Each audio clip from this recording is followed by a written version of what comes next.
नमस्कार, दोपहर के 1 बजने वाले हैं। वक्त है अपना बिहार का और मैं हूं आपके साथ विभा उपाध्याय। बुलेटिन की शुरुआत इस वक्त बड़ी खबर के साथ मसौढ़ी अंचल का अजीबोगरीब कारनामा देखने को मिला है, जहां पर डॉग बाबू के नाम से निवास प्रमाण पत्र बना दिया गया। मसौढ़ी अंचल का ये कारनामा इस वक्त सामने आया है, जिसमें डॉग बाबू नाम से निवास प्रमाण पत्र बनाया गया है और निवास प्रमाण पत्र को हालांकि अब जो जानकारी सामने आ रहा है उसमें रद्द कर दिया गया है। आवेदक कंप्यूटर ऑपरेटर पर इस बाबत केस दर्ज किए गए हैं।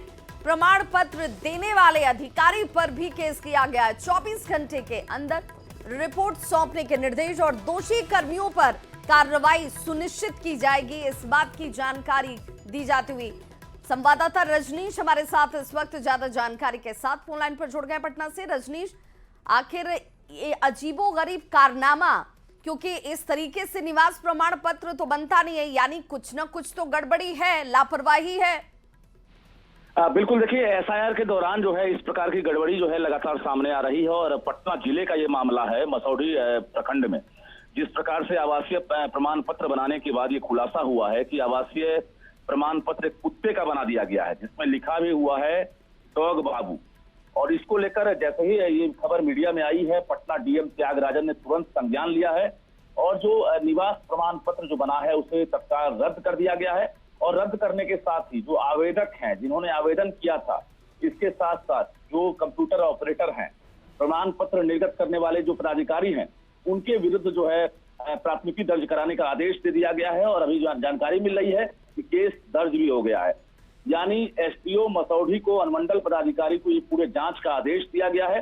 24 घंटे के भीतर जांच कर जो एसडीओ हैं वो डीएम पटना को रिपोर्ट सौंपेंगे और जो आरोपी कर्मी हैं जिन्होंने ये बड़ी गलती की है, ये लापरवाही नहीं हो सकती है, ये बड़ी गलती है और कहीं ना कहीं क्या इंटेंशन उनका रहा है, ये तमाम चीजों की जांच अभी होगी और उसके बाद विभागीय कार्रवाई के साथ साथ जो अनुशासनात्मक कार्रवाई है वो भी की जाएगी। और चूंकि बार बार विपक्ष कह रहा था कि बहुत कम वक्त और इस कम वक्त में ये जो चीजें प्रक्रिया का पालन किया जा रहा है, आखिर वो फुल प्रूफ है, किसी तरह की कोई खामी नहीं होगी, किसी जेन्युइन का नाम न छूट जाए और किसी ऐसे व्यक्ति का नाम न छूट जाए। अब यहाँ तो जानवरों के नाम पर ही आवासीय प्रमाण पत्र बना दिए जा रहे हैं।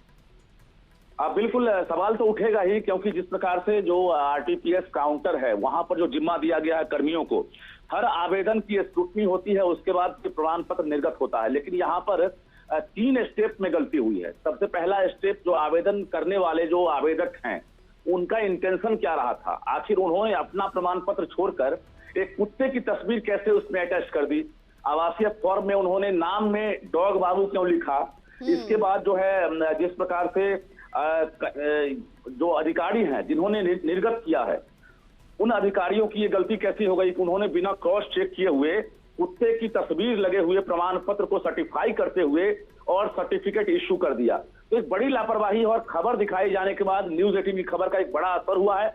पटना जिलाधिकारी त्यागराजन ने साफ कहा है कि बख्शे नहीं जाएंगे और आज शाम तक हो सकता है कि एफआईआर के बाद गिरफ्तारी भी हो जाए, क्योंकि ये मामला राष्ट्रीय स्तर का हो गया है और पूरे देश भर में जो बिहार में एफआईआर चल रहा है उस पर नजर है, चाहे वो सुप्रीम कोर्ट की नजर हो, निर्वाचन आयोग की नजर हो, चुनाव आयोग की नजर हो, बिहार सरकार की हो या केंद्र सरकार की हो, सभी की निगाहें टिकी हुई है और ऐसी लापरवाही करने वाले बख्शे नहीं जाएंगे, पटना डीएम का कहना है। जी बिल्कुल, और सीधे तौर पर चूंकि रजनीश आप भी कह रहे हैं कि एक स्तर पर तो काम हो नहीं रहा है, 3 स्तर है जहां पर ये क्रॉस चेक हो सकता था। पहले स्तर पर चलिए मान लीजिए वहां पर खामी हुई, गलती हुई, लेकिन दूसरे स्तर पर वो पकड़ा जाना चाहिए था, वहां पर भी दिखा कि नहीं भाई वो वैसे ही उसी तरीके से आगे बढ़ा दिया गया। और तीसरे स्तर पर जहां पर फाइनल इसे स्क्रूटनी किया जाना था, वहां पर भी उसे जस के तस छोड़ दिया गया। बिल्कुल, देखिए नाम से लेकर पिता का नाम, एड्रेस, सभी कुछ में एक आपत्तिजनक शब्द का इस्तेमाल किया गया है, क्योंकि इससे पहले इतिहास रहा है कि आवासीय प्रमाण पत्र जब निर्गत होता है तो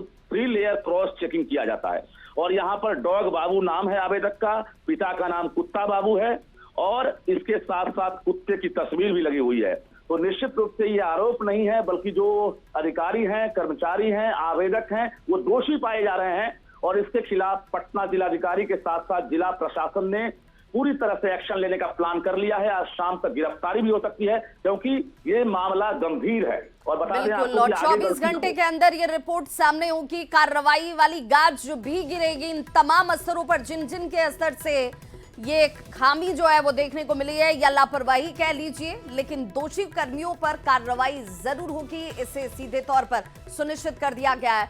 बहुत बहुत शुक्रिया रजनीश तमाम जानकारी के लिए।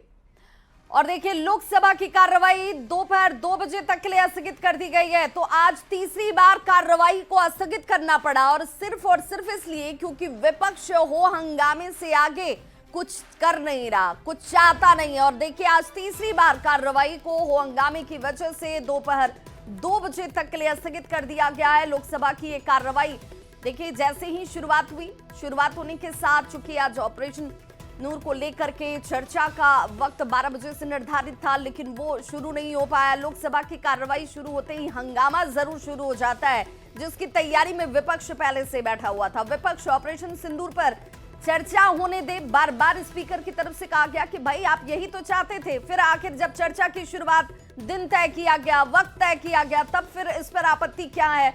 लोकसभा की कार्रवाई को इसी हो हंगामे की वजह से एक बार फिर से स्थगित कर दिया गया है। दोपहर 2 बजे तक लोकसभा की कार्यवाही जो है वो तीसरी बार स्थगित की गई है।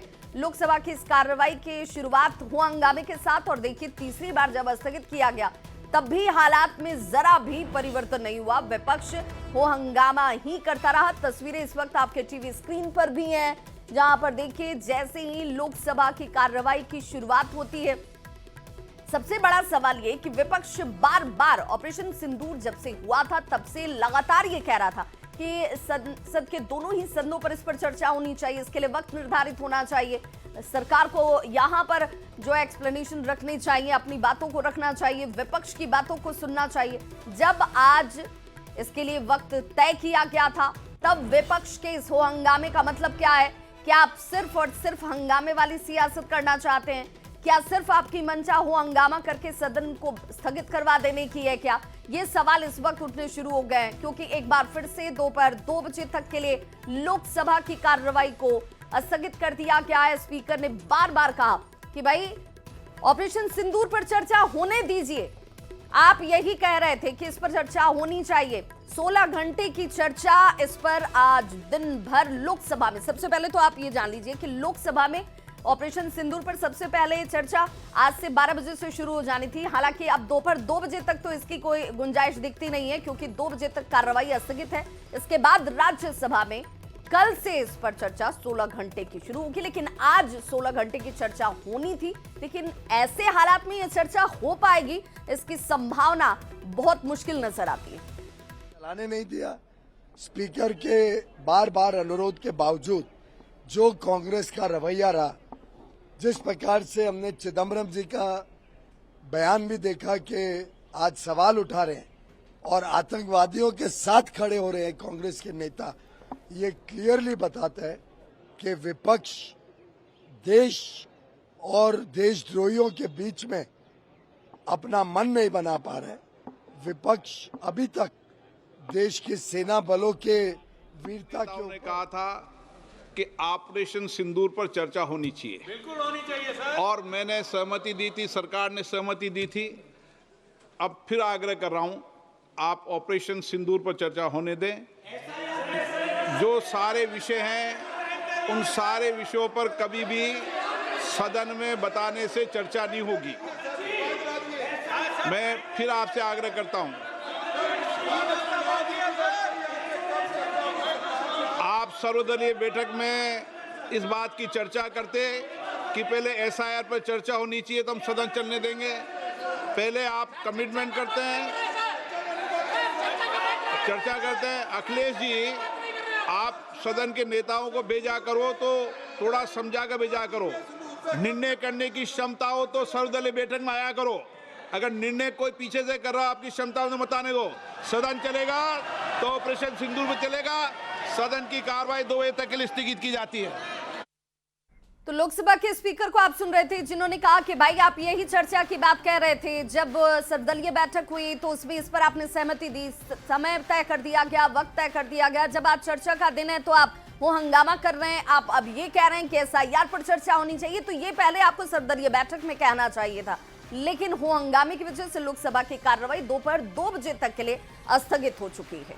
चुनाव के लिए एक्शन में इस वक्त नीतीश कुमार जरूर नजर आ रहे हैं। हरियाणा से एक विशेष रथ मंगाया गया है चुनाव के लिए एक्शन मोड में मुख्यमंत्री नीतीश कुमार, और इस विशेष रथ को हरियाणा से मंगाया गया है और ये संभवतः इसी रथ से चुनाव की कैंपेनिंग जो है वो मुख्यमंत्री की तरफ से की जाएगी। एक्सक्लूसिव तस्वीरें इस वक्त आपके टीवी स्क्रीन पर देखिए, जहां पर मुख्यमंत्री नीतीश कुमार इस विशेष रथ में सवार होते हुए भी आपको दिख रहे होंगे, और इसी विशेष रथ से ये संभावना जाहिर की जा रही है कि चुनाव के दौरान रोड शो जो है वो मुख्यमंत्री की तरफ से किया जा सकता है। कई सुविधाओं से ये विशेष रथ जो है वो लैस है, इसकी कई खासियत है। रथ का नाम निश्चय रथ रखा गया है, और देखिए इस वक्त आपके सामने जो तस्वीर है बिहार के मुख्यमंत्री नीतीश कुमार की, जो इस रथ का एक तरीके से अवलोकन करते नजर आए कि ये रथ किस तरीके से है, और इसी रथ से ये बताया जा रहा है कि आने वाले वक्त में चुनाव के दौरान रोड शो जो है मुख्यमंत्री की तरफ से किया जा सकता है।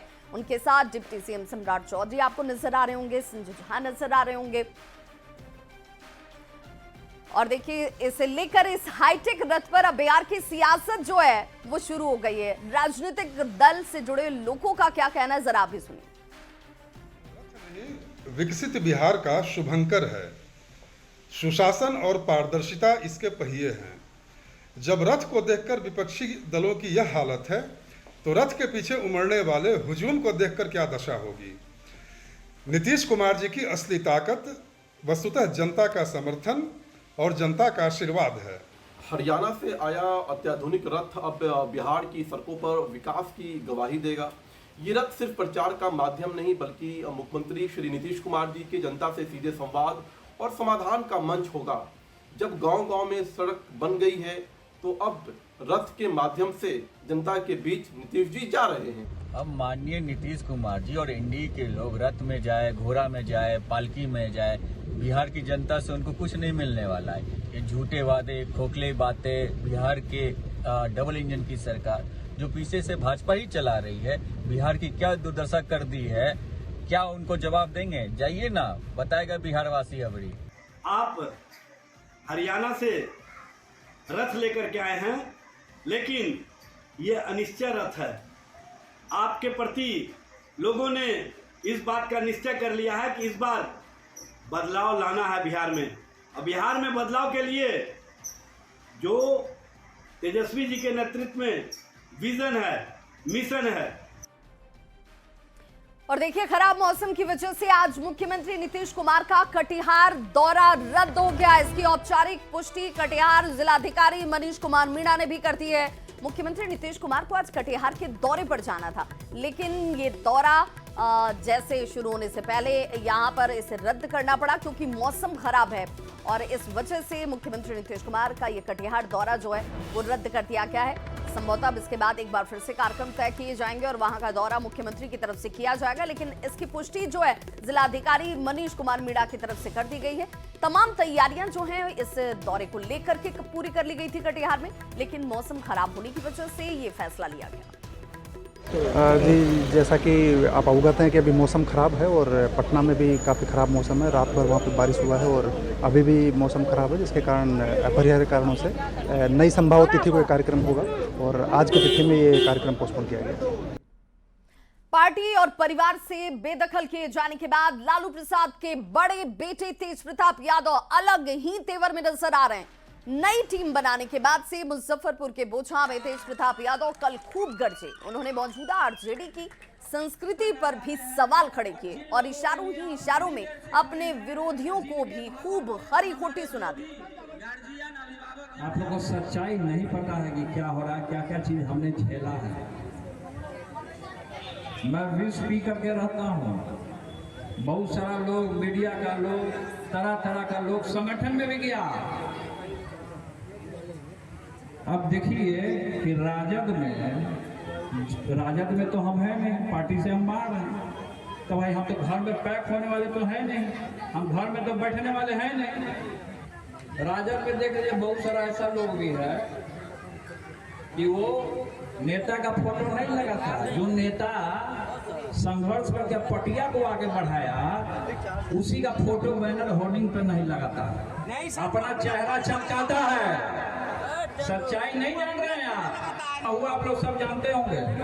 वहाँ पे हमने पब्लिक से वादा किया था कि मेडिकल कॉलेज देने का काम करेंगे, और आज के डेट में मेडिकल कॉलेज बनकर रेडी है।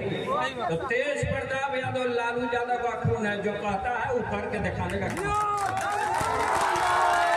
इसलिए आप लोग देखिए, हम हवाबाजी नहीं करते हैं, हम हेलीकॉप्टर वाला नेता नहीं, हम जमीनी नेता है, जमीन को फाड़ के रखता है। हम जमीन को पकड़ के चल रहे, वो नहीं कि हेलीकॉप्टर उड़ा फुर से उड़ रहा है, हेलीकॉप्टर हवा मार रहा है, सब पब्लिक है गांव घूमे सब भूल जा रहा है। कितना लोग भाग जाता है, डरे नहीं निकलता कि अरे हेलीकॉप्टर उड़ रहा है, हमारा मथुरा पे गिर जाए। तो इसीलिए जमीन को पकड़ करके रखिए, ग्राउंड लेवल को पकड़ के रखिए। तो इधर तेज प्रताप यादव के इस बयान पर बिहार की सियासत देखिए गर्म हो गई है, और इस पर किस कदर सियासत हो रही है इसे समझने के लिए आपको ये देखना जरूर होगा। जिस तरह मुगलिया सल्तनत में तख्त को पाने के लिए परिवार के अंदर ही कत्लेआम हो जाते थे, ठीक उसी तरह से परिवारवादी और वंशवादी पार्टियों में राजनीतिक हत्याएं होती रहती हैं। तेज प्रताप यादव जी इसी के शिकार हुए हैं।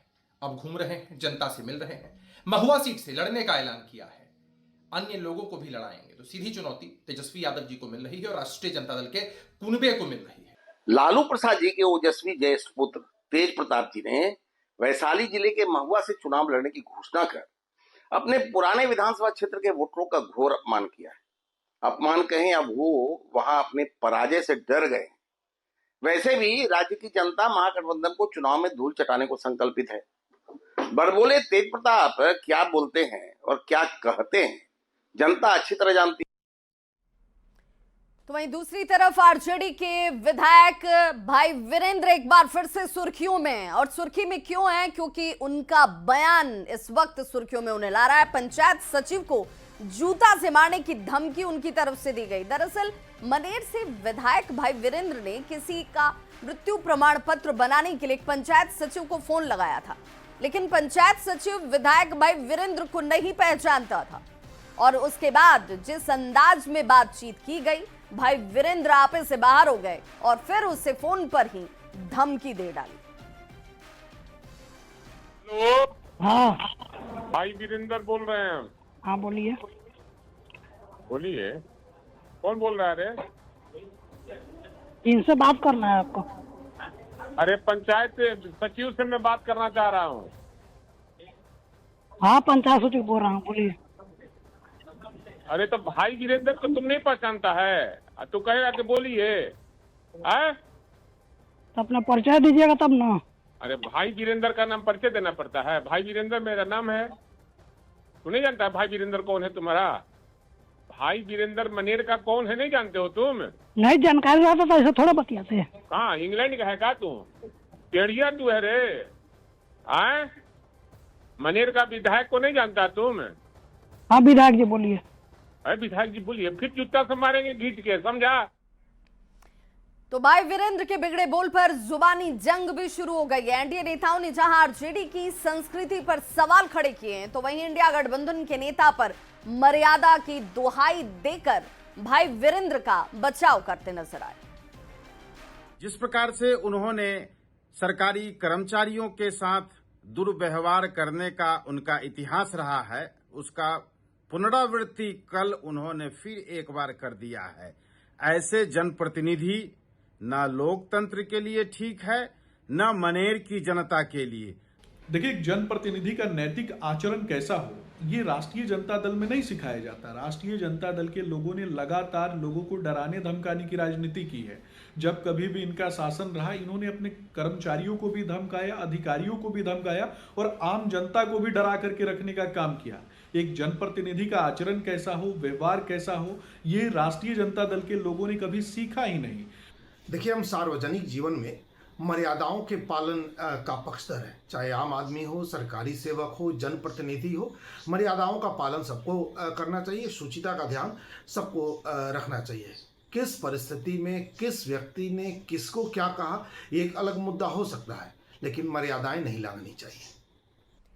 नीतीश कुमार पर विरोधी सेहत को लेकर लगातार सवाल उठाकर निशाना साध रहे हैं, लेकिन वहीं दूसरी तरफ नीतीश कुमार इन सबसे बेखबर लगातार बिहार की जनता के बीच एक विशेष रथ पर सवार होकर विकास कार्यों का जायजा ले रहे हैं और विरोधियों के आरोप का जवाब दे रहे हैं। उनके साथ रथ पर सवार संजय झा ने न सिर्फ विरोधियों के हर आरोप का जवाब दिया, बल्कि नीतीश कुमार की सेहत को लेकर उठ रहे तमाम सवालों पर भी करारा जवाब दिया। साल में अगर कोई पूरा संकलन करे नीतीश कुमार जी के यात्रा का, तो कितना वॉल्यूम निकल जाएगा। जितना समय उनका मूवमेंट रहा है, जितना वो क्षेत्र में गए हैं, कैंप किए हैं, जिला हेडक्वार्टर में रहे, गांव में जाके रहे और प्रगति यात्रा अभी लास्ट की और अभी भी उनका ऑलमोस्ट डेली का यात्रा उनका चल रहा है। पर्पस एक ही है कि वो अपने आंख से देखना चाहता है कि काम का क्या प्रोग्रेस हुआ। यहाँ पटना बैठ करके और सेक्रेटरिएट में बैठ करके वो रिव्यू ज़्यादा नहीं करना चाहता है। और जब मुख्यमंत्री ऑन स्पॉट जाके करते हैं तो इतना काम जो जमीन पे उतरा है उसमें सबसे बड़ा वजह ये है कि मुख्यमंत्री जी का ऑन स्पॉट जा करके चीज़ों को देखना, मॉनिटर करना, इंस्ट्रक्शन देना। और अभी फिर उनका जो प्रगति यात्रा में जितना घोषणा किए 430 के आसपास लगभग 50,000 करोड़ का घोषणा की है, उस सब का कैबिनेट हो जाए, टेंडर हो जाए, काम शुरू हो जाए। अब वो लगातार मॉनिटर और फॉलो अप कर रहा है। अभी मधुबनी भी गए थे तो मधुबनी में जो प्रगति यात्रा में घोषणा था उस सब का काम का शुरुआत कराए। अभी कटिहार का था, आज तो कैंसिल हो गया बारिश की वजह से, मैंने पोस्टपोन्ड हो गया, आगे होगा। तो वो लगातार उनका जो आगे भी यात्रा उनका इसी बैकग्राउंड में होगा कि वो जितना घोषणा किए हैं वो जमीन पे काम उतर जाए। सर, लेकिन आपके विपक्षी कई तरह का आरोप लगा रहे हो, मुख्यमंत्री को थकाहारा मुख्यमंत्री कर रहे हैं, लॉ एंड ऑर्डर को लेकर सवाल खड़े कर रहे हैं। लेकिन 125 यूनिट बिजली जिसकी घोषणा आपकी सरकार ने की और 1100 रुपया जो वृद्धावस्था पेंशन देने की घोषणा की, इसके बारे में अब ये सवाल खड़े किया जा रहा है उधर से कि अब पैसा कहाँ से आएगा, जिसको लेकर और नकल किया जा रहा है। ऐसा है कि मैं दो बात बताना चाहता हूँ। कौन क्या बोलता है वो बहुत नोटिस लेने वाली बात इसलिए नहीं क्योंकि कोई क्रेडिबिलिटी नहीं है। घर में कोई बड़ा हो उसको आप कहिए, माने उसको आप, ये तो भाषा हुआ, ये बिहार की जनता है, सब बात का हिसाब लेती है। नीतीश कुमार जैसा एक्सपीरियंस काम करने वाला मुख्यमंत्री पूरे देश में कोई नहीं। तो अपना बिहार के इस बुलेटिन में बस इतना ही, लेकिन न्यूज़ 18 बिहार झारखंड पर खबरों का सिलसिला लगातार जारी है।